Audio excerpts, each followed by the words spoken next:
lâu pi dan thu in ka gen sen ko happy joy lâu in happy color se sun ka hin na lam hi ni sinin aman pui ka lao kwai la Jesu ka nei jaki ki a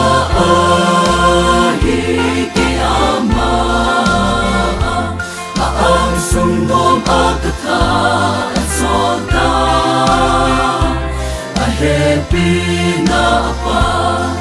mang machanay ken puana ka go chan Jesu kaya din na lulpen hi atoy bang zelin kahin mang tang kating anabep sending in kakilan tangalat kagaw tiyang tosum nisinin kama ay pui lapuang ka patyan sa kahisyaki kaya ahi kaya ma ang sungom akaka at sonta happy na pa mang machanay ken puana kago chan Jesu kaya din na lulpen hi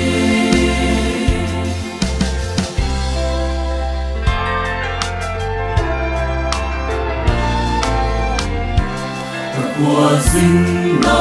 lam hi ka sot sum sai ama adi hi in anabep seming ka ko velo pina hinay suboy te ka puay ka hausay van golu ka nei ngala kaya ahi kaya ama ang sungom akata at sonta a happy na pa mang machanay ken puana kago chan Jesu kaya din na lulpen hi kaya ahi kaya ma ang sungom akata at sonta a happy na pa mang machanay ken puana kago chan Jesu kaya din na